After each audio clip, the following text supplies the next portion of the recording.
소망합니다. 오늘 저희가 함께 읽은 레위기 1장 1절부터 17절의 말씀을 통해 익숙하면서 낯섦으로라는 제목으로 오늘도 동일하게 예배에 관련해서 말씀을 듣고자 합니다. 성경 통독을 하다 가장 걸려지는 위기는 바로 여기일 겁니다. 여기서 모든 사람들이 다 포기하고 그 다음 아마 여호수아로 넘어가겠죠. 여호수아도 있다가 조금 더 가다 보면 열왕기 상하까지 가다가 역대 상하에서 멈추고 넘어갑니다. 거의 그 다음 있지 않아요. 이제 대선지서 소선지서는 있지 않고 바로 주님이 강림하십니다. 마태복음으로서. 어떻게 보면 레위기는 우리가 가장 건너뛰기 좋은 구실을 갖고 있는 성경입니다. 왜냐하면 여기에 담긴 이 이야기가 당최 우리가 무슨 의미를 갖고 있는지 모르기 때문입니다. 그럼에도 불구하고 이 66권 중에 레위기는 아주 어떻게 보면 모세오경에서 아주 중요한 위치를 담고 있는 책입니다. 오늘 그것에 대해서 저희가 좀 듣기를 원하고, 오늘 이 말씀을 통해서 우리의 예배 드리는 우리의 마음을, 또 우리의 마음의 생각을 또 같이 점검해보는 그러한 시간이 되기를 소망합니다. 오늘 우리가 레위기에서 읽다 보면 수많은 예배의 방법에 대해서 읽게 됩니다. 1장부터 5장까지 우리가 살펴보게 되는데, 저희는 1장만 다루고 있기 때문에 그 다양한 방법 중에 하나인 번제라는 예배의 방식을 우리가 읽게 됩니다. 번제요. 번제라는 의미는 태워드린다라는 의미입니다. 남김없이요. 불로 태워서 남김없이 하나님 앞에 드린다라는 게 바로 번제의 정신입니다. 그래서 우리가 이 번제 방식을 통해서 오늘 우리의 마음과 우리의 생각을 좀 점검해 보기를 원하는데, 우리가 이 레위기를 읽다 보면 아까도 설명드렸다시피 이 수많은 가지의 이 다양한 규칙들 아니면 법의 내용들이 상당히 우리의 시간과 우리가 살아가는 삶의 모습과 다르기 때문에 1장 1, 2절만 읽고 딱 레위기를 덮기 마련입니다. 상당히 난해한 구절이고 뭘 말씀을 하시는지 모르겠다라는 게 바로 이 레위기의 보통 의미죠. 근데 우리가 이 레위기의 원래의 제목은 1장 1절에 기록된 것처럼 그리고 부르셨다라는 이 문장이 바로 레위기의 원래 제목입니다. 그리고 부르셨다. 누구를 부르시냐면 모세 그리고 이스라엘 백성들을 부르셨다라는 겁니다. 우리가 이 레위기를 레위기답게 읽기 위해서는 사전적인 약간 배경이 필요합니다. 이 레위기가 쓰여졌을 당시가 아니라 이 레위기가 주어졌을 그 당시 상황이요. 우리가 주일학교, 그러니까 통칭 말해서 교회 학교를 다니다 보면 가장 많이 성경의 수많은 영웅의 이야기들을 많이 듣게 됩니다. 그 중에 한 사람은 아마 모세겠죠. 모세라는 사람은 우리가 아는 것처럼 홍해 바다를 건넜다라고 알려진 사람입니다. 그리고 광야에서 이스라엘 백성들을 인도한 사람으로 아주 어떻게 보면 유대인들에게는 가장 큰 사람으로 이해되어지는 아브라함과 동격이죠. 그 사람으로 이해되어지는 사람이 바로 모세라는 사람인데, 이 사람이 결국에는 안타깝게도 하나님께서 지시하신 땅으로는 못 들어갑니다. 안타깝게도. 아이러니하죠. 모세가 분명히 출애굽으로 인도된 그 리더로 쓰임을 받았지만 그 약속된 그 가나안이라는 땅에는 들어가지를 못하고 그 다음 사람 여호수아가 가나안 땅을 들어가게 됩니다. 우리가 이 출애굽하는 이야기를 읽다 보면 정말 재밌습니다. 이집트와 하나님 간에, 또 이집트 백성과 하나님 백성 사이 간에 이야기들을 읽게 됩니다. 엄밀하게 더 따져서 말하면 솔직히 우리가 통독을 하다 보면 출애굽기 20장 정도, 25장 정도에서 멈춥니다. 딱 10계명이 주어지는 그 상황이죠. 그리고 그 상황 이후로 가면 정말 재미없습니다. 성막 만드는 방법이 제시되었거든요. 여기서는 이렇게 짓고 저기에서는 이렇게 짓고, 또 재료는 어떤 것을 써야 되고 여기는 또 어떤 방식으로 들어가야 되고, 그런 이야기들이 적혀져 있다 보니까 솔직히 말해서 출애굽기도 다 통독하지 않은 채 어떻게 보면 여호수아를 건너가게 되는 게 우리의 통독의 현 주소입니다.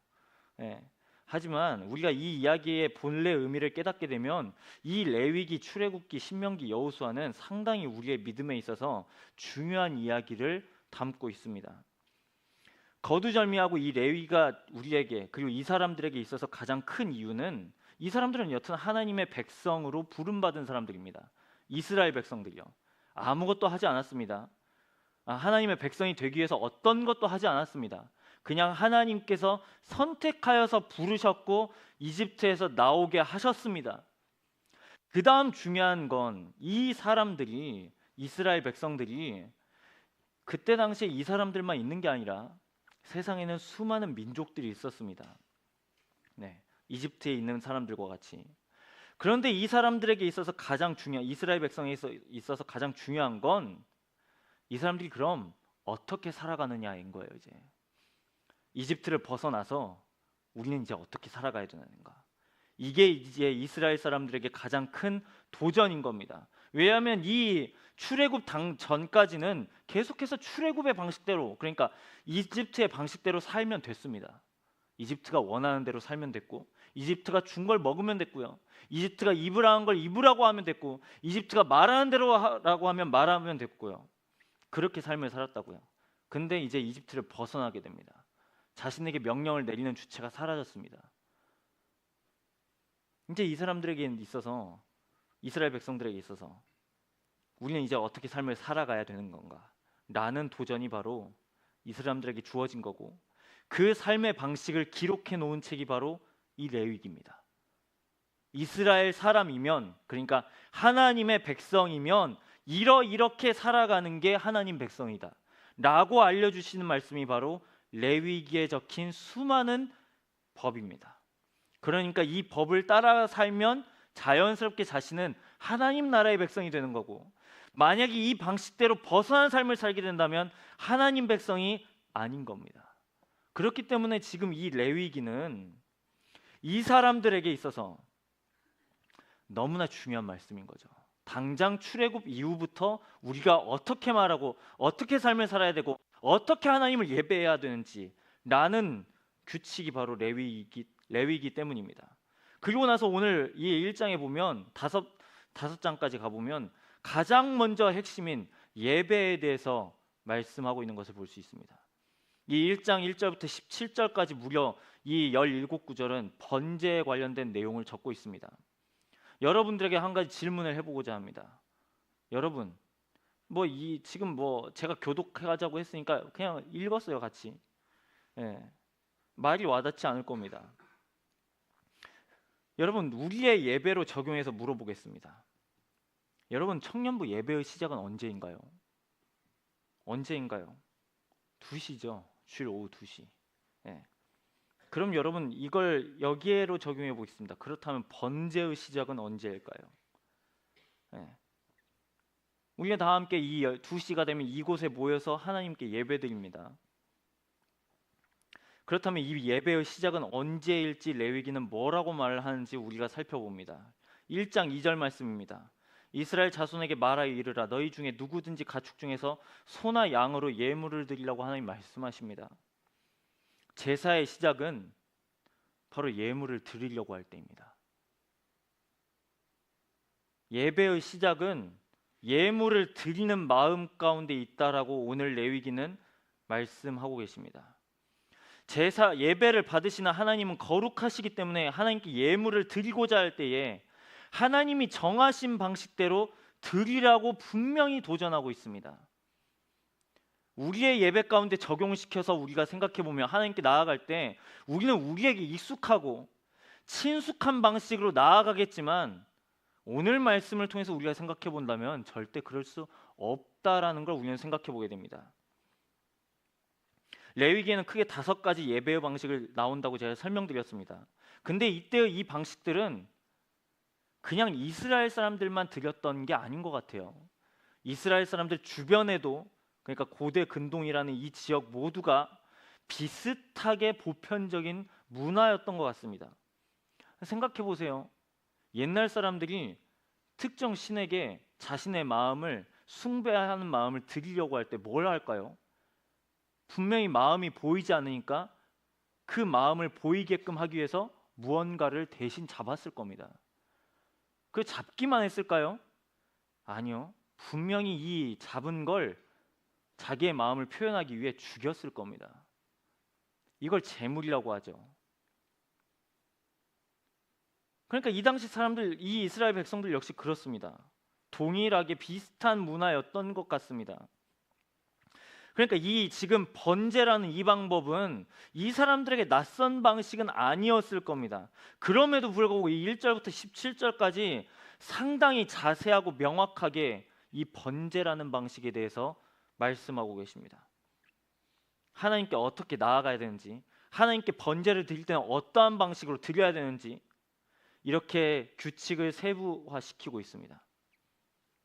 그러면 이제 우리 가운데 있는 도전입니다. 대체 그럼 이 번제라는 이 방식이, 예배의 방식이 오늘을 살아가는 우리하고는 대체 어떤 연관이 있을까라는 겁니다.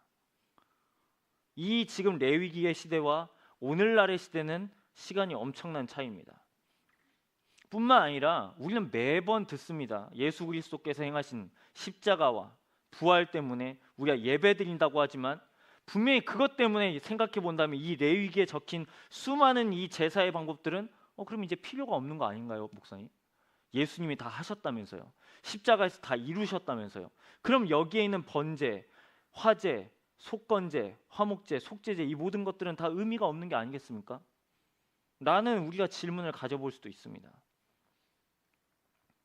그런데 우리가 잘 생각해 보면 이러한 방법과 그 안에 담긴 목적과 의미를 끊임없이 우리가 기억할 때에 하나님께서 받으시는 예배는, 그리고 하나님께서 받으시는 합당한 예배는 어떠해야 하는 건지를 우리는 여전히 듣는다는 거죠. 우리는 이 예배 가운데 그저 나오지 않았을 겁니다. 저 문을 그냥 넘어서 오지는 않았을 겁니다. 여러분의 마음이 어떠한 마음을 먹었기 때문에 2시라는 시각 가운데 여기에 왔겠죠. 그리고 이 2시라는 시간을 지키기 위해서 무언가를 포기했을 겁니다. 그렇죠? 그리고 여러분의 생각 가운데서는 하나님을 예배하기 위해서 여러분의 마음을 집중할 겁니다. 앞에서 예배팀이 이렇게 예배로 이렇게 고백할 때 이 써져 있는 가사들을 우리는 그냥 앵무새처럼 반복하지 않습니다. 여기에 써져 있는 가사가 정말 나에게 어떠한 의미가 있는지를 알고 고백할 겁니다. 그러니까 우리가 수많은 예배 가운데서도 이 형식이 있지 않습니까? 사도신경을 하고 찬양을 드리고 대표 기도자가 나와서 기도하고 봉독자가 나와서 봉독하고 봉헌하고 찬양대가 찬양하고 말씀을 듣고 헌신에 찬양하고 그 다음 결단의 기도를 올려드리고 그 다음 축도하고 교제 소식으로 이렇게 예배가 진행됩니다. 마치 이런 것처럼 우리의 예배도, 그리고 이 당시의 예배도 하나님 앞에 어떠한 방식으로 나아가야 되는지를 알려주는 게 바로 오늘 레위기의 말씀이다라는 겁니다. 그렇기 때문에 이 레위기라는 이 말씀은 그냥 우리가 통독하다가 스킵하는 그런 말씀이 아니라 하나님께서 받으시는 예배는, 하나님께서 받으시는 우리의 삶은 이렇게 살아야 되는구나라는 걸 우리는 반드시 이 레위기를 통해서 깨닫게 된다라는 겁니다. 이 구약 성경 이 뒤에 있는 수많은 말씀들이 이 레위기를 통해서 다 교훈하고 있습니다. 하나님을 이렇게 사랑해야 되고 이웃을 이렇게 사랑하라고 분명히 레위기에 말씀하셨기 때문입니다. 그렇기 때문에 이 레위기는 상당히 중요한 가치를 가지고 있는 말씀입니다. 그래서 이 레위기를 잘 올바르게 이해하면 이해할수록 우리는 예수 그리스도께서 하신 일을 올바르게 이해할 수 있다라는 겁니다. 이 레위기 전에 있는 이 출애굽기는 하나님께서 이스라엘 백성들과 약속을 맺으십니다. 출애굽 나와서 시내산이라는 그 산에서 하나님은 이 사람들을 다시금 백성으로 삼으십니다. 그리고 출애굽기 마지막 장으로 가다 보면 성막을 지으라고 말씀하십니다. 하나님을 예배드리는 곳. 그리고 레위기를 넘기고 그 다음 가운데 가보면 민수기라는 책이 나옵니다. 민수기요. 민수기도 도통 읽지 않는 책입니다. 왜냐하면 민수기를 읽다 보면 숫자가 너무 많거든요. 대체 이 숫자는 무슨 의미고 우리의 삶에서 어떠한 영향력을 갖고 있으며 대체 이 사람들의 숫자가 계수된 의미가 나의 삶과는 좀처럼 해석되지 않기 때문에 우리는 이 말씀을 잘 스킵합니다. 하지만 민수기 역시 구원받은 사람들이 여전히 하나님의 은혜 때문에 남아 있었다라는 걸 알려주는 책입니다. 레위기 역시 그렇습니다. 이 하나님 백성은 어떻게 삶을 살아야 되고 어떻게 예배를 드려야 되고 정한 것과 부정한 것은 무엇인지 이 레위기의 말씀을 통해서 듣습니다. 그렇기 때문에 이 레위기라는 이 말씀은 오늘날을 살아가는 저와 여러분에게도 동일하게 의미 있는 책입니다. 왜냐하면 우리 역시 하나님 백성이 되었고 우리 역시 세상과 다른 방식으로 살기 위해서는 이 레위기의 규칙이 우리에게도 적용되기 때문입니다. 우리는 이 레위기를 읽다 보면 오늘 말씀의 제목처럼 익숙함과 낯설미 공존하는 것을 볼 수 있습니다. 우리는 되게 52주 동안 52번의 예배를 드리기 때문에 상당히 익숙합니다. 52번의 예배가. 하지만 이 레위기의 말씀을 읽다 보면 철저하게 우리는 낯섦을 읽게 됩니다. 낯섦이요. 여러분 생각해 보세요. 우리는 이 예배의 이게 어떻게 보면 1장이 예배의 순서를 지금 기록해 놓고 있습니다. 우리는 지금 이런 방식으로 드리지 않기 때문에 이건 되게 낯선 말씀입니다. 하지만 우리가 만약에 이스라엘 백성이었다면 이 말씀은 되게 익숙했을 것입니다. 매번 이렇게 드려야 되거든요. 매번 번제를 드리는 방식이라면 이러이러하게 드려야 됩니다. 네. 그러니까 어떻게 보면 이 말씀은 우리 안에서 우리 52주 가운데서도요. 그냥 뻔하게 또 지난주와 같이 다음 주도 똑같이 다다음 주도 똑같이 드리는 우리의 마음을 다시금 재고하게 한다는 거죠. 우리는 계속해서 생각해 봐야 됩니다. 우리의 예배 드리는 나의 마음과 나의 태도를요. 우리는 이 예배의 방식이 익숙하기 때문에 하나님마저도 우리가 익숙하게 느끼는 경우가 있습니다. 예배의 대상이신 하나님을요. 그런데 레위기를 통해서 우리가 읽게 되는 건 우리가 계속해서 하나님이 익숙한 분이 아니라 낯선 분임을 우리에게 깨닫게 하십니다. 낯선 분이요. 예배를 드리려고 한다면 하나님이 명령하시는 방식을 따라서 드려야 됩니다. 이 당시 사람들이요. 때문에 우리 역시 그렇습니다. 우리 역시 드리는 우리의 예배가 우리의 뜻대로 나의 뜻을 이루는 도구가 되어서는 안 된다는 겁니다. 예배도 그렇고요. 기도도 마찬가지입니다. 여러분 하나님께 왜 기도드립니까? 여러분의 뜻을 관철시키기 위해서 기도하나요? 여러분 만약에 그렇게 기도를 시작하고 그렇게 기도를 배웠다면 죄송한 말씀이지만 하나님이 여러분의 기도에 응답하시지 않을 겁니다. 기도는 그러라고 주신 통로가 아니거든요. 우리의 뜻을 관철시키기 위해 하나님을 그 앞에 세워놓고 하나님 내가 나의 뜻이 이렇기 때문에 하나님 이렇게 하는 것이 옳습니다. 하나님 저의 뜻은 이렇기 때문에 하나님 어떠한 방식을 이루시던 간에 어떻게 역사하시든 간에 나의 이 뜻에 부합되게 이루어가 주십시오.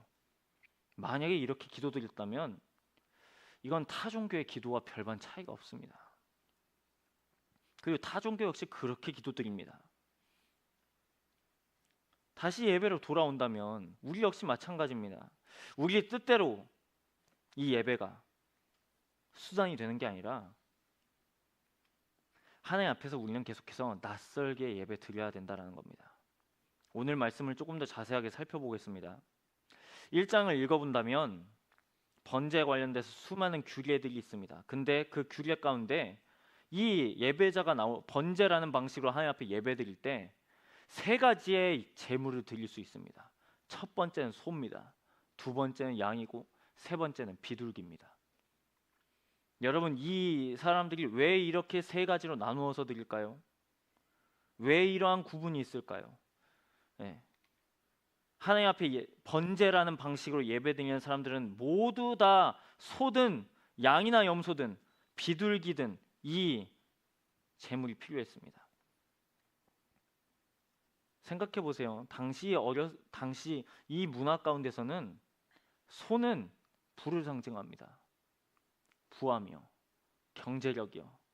상대적으로 양이나 염소는 덜한 경제력입니다. 그렇다면 비둘기는 뭘까요? 정말 가난한 사람들을 의미합니다.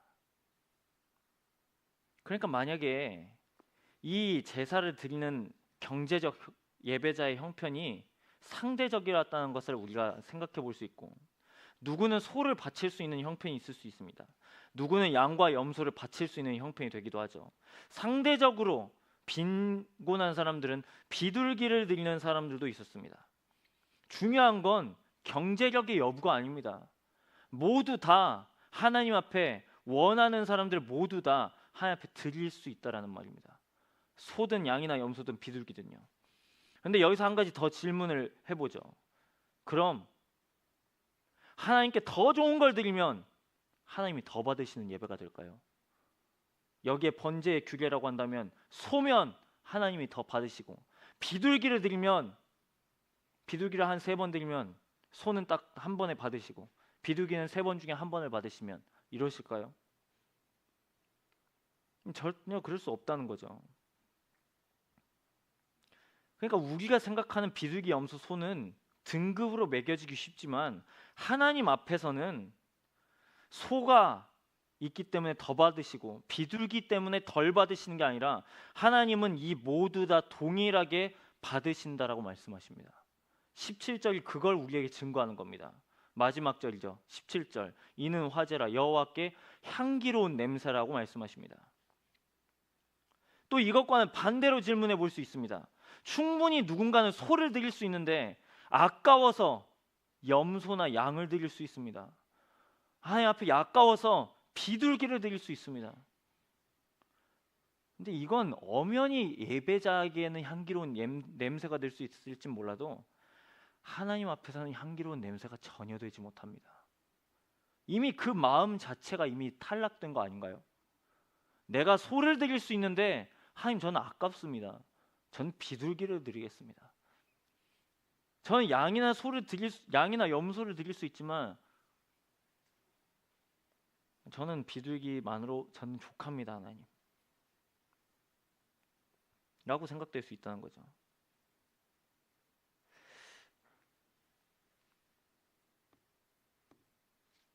여러분, 예물의 등급에 따라서 하나님은 받고 받으시는 분이 아닙니다. 예물의 본래 담긴 가치는 예물 자체, 그러니까 소나 양이나 염소나 비둘기에 있는 게 아니라 예물을 드리고자 하는 예배자의 마음에 달려 있습니다. 마음이요. 하나님께서 그 마음을 품은 그대로 그 합당한 제물을 가져와서 드릴 때 바로 하나님은 그때 예배를 받으십니다. 따라서 예배의 본질은 예물 자체에 있는 게 아니라 예배자의 자원하는 마음입니다. 자원하는 마음. 11조를 수많은 가지를 드려도 11조를 정말 조금 드려도 하나님은 다 받으신다고요. 주정원금을 100만 원을 드려도, 주정원금을 1000원을 드려도 받으신다고요. 그런데 받지 않으실 수 있습니다. 언제요? 예배자의 마음이 담기지 않을 때요. 담기지 않을 때요. 그냥 100만 원을 갖고 오면 되게 나의 마음을 크게 드리는 것 같고, 그것보다 상대적으로 조금만 것을 갖고 오면 되게 조금 드리는 것 같고, 이게 아니라 예물의 상태가 아니라 예물을 드리려는 예배자의 마음이요. 그걸 하나님은 받으신다라는 겁니다. 우리가 5가지 제사를 다 살펴보지 않지만 번제가 갖는 가장 구별된 특징이 있습니다. 그건 바로 태운다는 거예요. 태워요. 다른 제물은, 다른 번제, 다른 예배의 방식은 태워서 드리지 않습니다. 근데 이 번제만큼은 남김없이 다 태워버립니다. 남김없이요. 그리고 여러분 다시 1장 말씀을 잘 복기해 보세요. 예물의 특징이 흠이 없습니다. 다리가 절거나 날개 한쪽이 없거나 뭐가 없거나 이런 게 아니라 완전 무결한 걸 드립니다. 소, 양, 염소, 비둘기를요. 그러니까 여러분 이게 뭘까요? 이걸 지금 하나님께서 도전하시는 부분이 뭘까요? 그 당시 제사에 바쳐진 제물들의 상태를 하나님이 아신다는 거죠. 드리는 사람 역시 조금 괜찮겠거니, 조금 없어도 되겠거니, 조금 이래도 되겠거니 하는 이러한 마음들이 분명히 있었기 때문에 하나님은 아예 규례로 그걸 정해버리십니다. 흠이 없는 상태를 받으신다라고 말씀하십니다. 여러분, 그러니까 이게 지금 우리에게 도전하는 바가 뭐겠어요? 흠이 없는 상태로 오라는 겁니까? 아니죠. 예배를 받으시는 예배의 대상이 누구인가를 우리가 기억해야 된다는 거죠. 이 2시에 예배 나올 때 예배의 대상이 누구이신가? 예배받기에 합당하신 분이 누구이신가? 우리는 지금 수많은 가사와 수많은 고백으로 누구를 향하고 있는가? 우리의 지금 이 2시부터 이 3시 반까지 우리의 이 시간과 우리의 마음의 공간은 지금 어디를 향해 있는가? 라는 게 오늘 이 레위기 1장의 말씀을 통해서 우리는 도전받을 수 있다는 겁니다. 여러분 예배에 어떤 마음으로 오셨습니까? 친구 손에 이끌려서요. 그럴 수 있죠. 그런데 저 문을 넘어서서는요, 지금 이 시간 가운데서는요, 한 주간 살아가서는요, 여러분은 누구에게 속해 있습니까? 예배는 우리에게 끊임없이 이걸 도전합니다. 우리가 누구에게 속해 있고 우리의 예배의 대상은 누구이며 우리가 자주 소비하는 내용은 무엇이며 우리가 아웃풋하는 내용은 또 무엇인가라는 게 바로 예배죠. 아주 중요한 교훈과 가르침이 있습니다. 여러분은 이 일주일의 삶을 살면서 어디에 가장 많은 시간을 투자하세요? 어디에 가장 많은 시간을 자주 투자하세요? 수많은 예배 신학자들이 내린 결론입니다. 그 많은 것을 소비하는 그것을 당신은 예배하고 있다고요. 그 소비하는 걸 예배하고 있다고요. 우리는 분명히 그걸 소비한 거라고 생각하지만 어느 순간 우리는 그걸 경외하고 있고요, 예배하고 있습니다. 우리가 레위기 1장을 통해서 그리고 오늘 마지막까지 이 1월 마지막까지 우리는 예배에 대해서 듣습니다. 아벨과 가인의 교훈을 통해서, 아브라함과 이삭의 교훈을 통해서, 그리고 이스라엘 백성에게 주시는 이 레위기의 교훈을 통해서 결국 예배의 가장 중요한 건 마음입니다. 마음이요. 우리의 마음을 드리지 않는 예배, 우리의 헌신을 드리지 않는 예배, 우리의 열심을 다하지 않는 예배, 하나님은 우리의 마음을 보십니다. 그리고 제가 따로 그냥 요한복음 4장을 따로 제가 설교를 안 했습니다. 워낙 많이 들었던 가르침이기 때문에.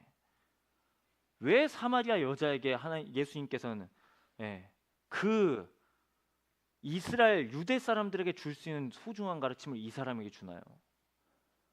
유대인의 입장으로서 이 사마리아 여인은 이미 배척받은 사람입니다. 이미 소외받은 사람입니다. 죄인이라고 낙인 찍힌 사람입니다. 하나님 나라가 예비되어 있지 않고 지옥에 가까웠다고 평가받는 사람입니다. 그리고 그 여인의 행실도 보세요. 남편이 6번째랍니다. 근데 왜 주님이 그 사람에게 찾아가서 다른 것도 아니고 예배의 교훈을 주시나요? 그리고 우리가 많이 들었던 그 말씀입니다. 하나님께서 이렇게 예배하는 자들을 찾으신다고, 영과 진리로 예배드리려고요. 여러분, 우리는 우리의 자신을 드리는 게 바로 곧 예배입니다. 우리의 예배의 시작은 2시가 아니라 우리의 마음을 드릴 때 예배의 시작인 겁니다. 그럼 여러분 엄밀하게 적용해 보세요. 2시가 시작됐어도 누군가는 2시 반에 예배를 시작했을 겁니다. 누군가는 2시 40분에 예배를 시작했겠죠. 누군가는 2시 10분에 예배를 시작했을 겁니다. 저 역시 마찬가지입니다. 설교자이기 전에 하나님 앞에서 예배자, 나의 마음을 드리는 예배자. 여러분, 우리가 이 52주를 드리면서 벌써 52주도 아니죠. 벌써 4번이 다 지나가 버렸습니다. 48번을 드리면서 우리의 예배가 마음을 드리는 예배가 되기를 간절히 소망합니다.